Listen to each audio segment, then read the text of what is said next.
안녕하세요. 화상관님 홍익필 변호사입니다. 이번 시간에는 한 장으로 정리하는 면책 불허가 사유를 보겠습니다. 딱 지금 A4지 한 장에 딱 해서 면책 불허가 사유가 들어가 있습니다. 총 10가지입니다.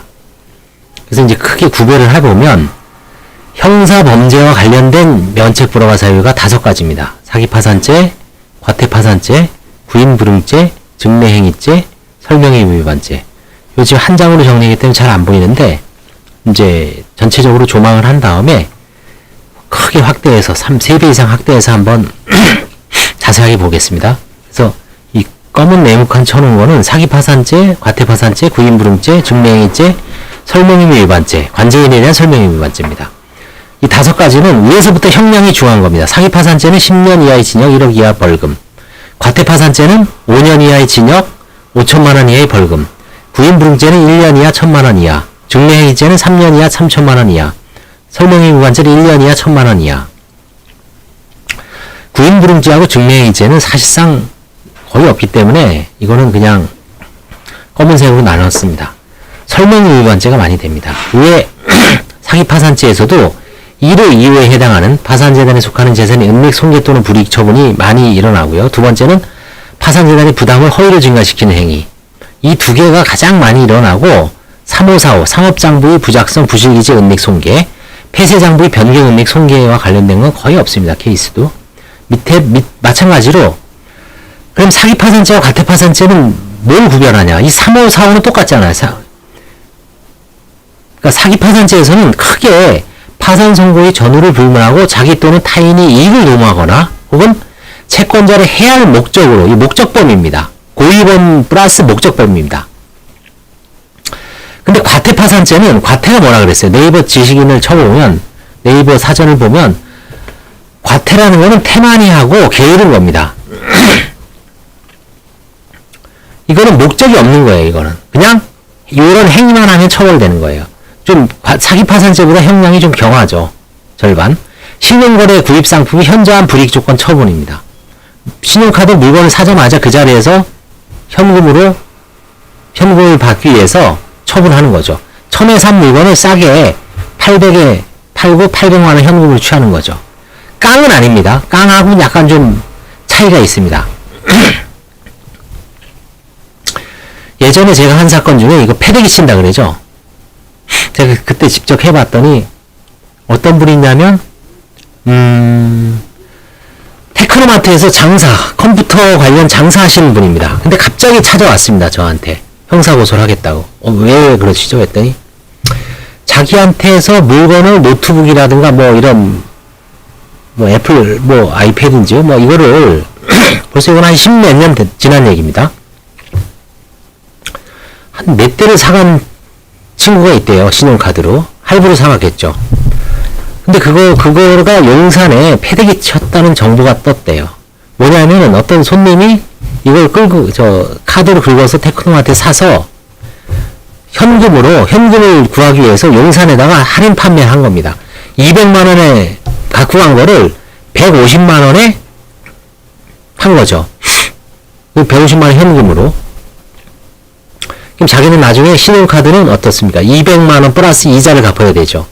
그럼 그거는 이제 뭐 일단 현금이 주하니까 그런 식으로 패대기를 치는 겁니다. 그때 진짜 용어를 패대기라 그러더라고요. 그분이 이 신용거래 구입상품 현저한 불이익 조건 처분이 딱 패대기입니다. 패대기. 카드깡은 뒤에 나옵니다. 그 다음에 제 2호가 과태파산죄 2호가 파산의 원인이 있음을 알면서 한 비본지 행위. 본지냐 비본지 말이 어렵죠. 이거는 뒤에 나중에 케이스를 봐야 됩니다. 정확하게 구성 요건을. 본지라는 거는 원래 할 의무가 없는데 한다는 건 한 의미입니다. 좀 어려운 용어죠 이게. 아직 갚을 시기가 도래 안 했는데 변제를 하거나 갚을 의무가 없는 거를 갚거나 뭐 배우자의 채무를 대신 갚아주는 거죠. 의무가 없죠.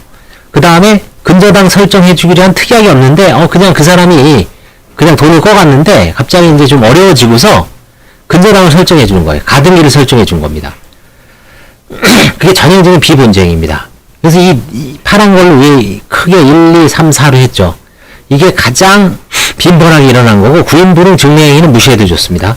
설명행위만 많이 일어납니다. 그 다음에 이제 위에 5가지는 범죄행위와 관련된 그 면책 불허가 사유고, 이 밑에 564조 2항부터 6호까지는 범죄는 아니지만 자주 일어난 거예요. 뭐냐면 2호는 파산 원인은 사실을 속이거나 감추거나 신용거래입니다. 이거는 이제 카드깡의 전형적인 거예요. 아니면 그냥 매상 막 사고. 근데 이거는 시기적 제한이 있습니다. 파산 신청 전 1년 이내에 향한 거. 그래서 이거 자세하게 나중에 보겠습니다. 그 다음에 3호는 허위의 채권자 목록 제출 또는 재산 상태에 관한 허위 진술입니다. 이것도 무조건 허위가 아니라 어떤 재산 은닉에 좀 목적이 있어야 되고요. 고의가 있어야 되고, 채무자 자신의 재산에 관한 겁니다. 친족의 재산에 대해서 허위 있으면 이걸 규율을 안 합니다. 그 다음에 4호는 일정한 기간 내에 면책받은 사실. 이거는 파산으로 면책받으면 7년, 회생, 개인회생으로 면책받으면 5년 지나서 해야 되는데 그 안에 들어온 경우 면책 불허가 사유예요. 정책적 목적으로 이제 해놓은 거죠. 5호는 이 법에서 정하는 채무자의 의무 위반. 이건 주로 판사 말을 안 듣는 거죠. 판사가 파산 경위에 대해서 아니면 과거 어떠한 행위에 대해서 제출을 해라, 증거자료. 근데 말 안 듣는 거죠. 그 다음에 또 하나 나오는 게 파산 선고 후에 관제인의 동의를 받지 않고 파산재단에 관한 재산을 처분한 겁니다. 자유재산에 관한 처분은 아니죠. 6호는 과다한 낭비, 도박, 기타 사행행위입니다. 이거는 파산의 면책 불허가 사유되어 있죠. 개인회생에서는 이 면책 불허가 사유가 아닙니다.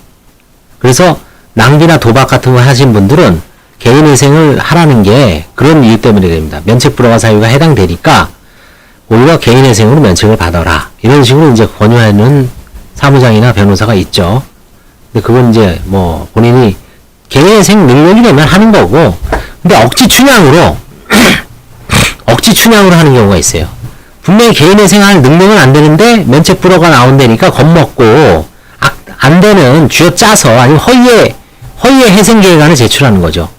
소득도 100만원, 120만원 빼고 못 버는데 150만원, 180만원 번다는 것처럼 해놓고 부양가족 빼고 한 달에 20-30만원 내겠다. 그죠? 자, 이제 한 장인데 너무 잘 안 보이죠. 그래서 한번 크게 한번 보겠습니다. 300페이지를 확대를 해서 한번 볼게요. 자, 맨 위에 게 사기 파산죄입니다. 읽어볼게요.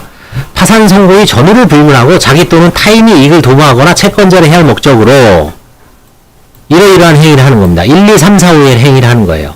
650조 제1항 뭡니까? 650조만 볼게요. 1항 1호 파산재단에 속하는 재산을 은닉하거나 손괴하거나 또는 불이익한 처분입니다. 이게 법 구성 요건이 이렇게 되어 있지만 다양한 해석, 은닉은 뭐고 손괴는 뭐고 불이익한 처분은 뭐냐. 그냥 단순하게 불이익한 처분은 아니고 채권자에게 절대적으로 불이익한 처분으로 또 이렇게 제한을 해버려요. 손괴라는 거는 효용을 해야 하는 거죠. 아니면 감추는 겁니다. 파괴하고 못 쓰게 하는 거고, 은닉이라는 거는 사실상 발견을 불가능하게 하는 거죠.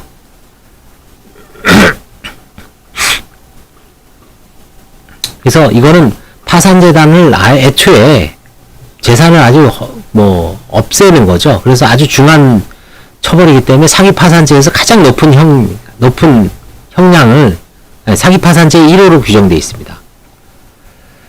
그래서 형량은 똑같아요. 10년 이하의 징역, 1년 이하의 5천만원, 1억 이하의 벌금. 다시 한번 보겠습니다. 파산재단에 속하는 재산이 은닉, 손괴 또는 불이익한 처분. 아주 수많은 케이스가 나옵니다. 나중에 판례를 한번 자세하게 보겠습니다. 오늘은 전체적으로 개관하는 겁니다. 조망하는 거예요. 다음에 사기파산죄의 제2호가 뭐냐면 파산재단의 부담을 허위로 증가시키는 행위입니다.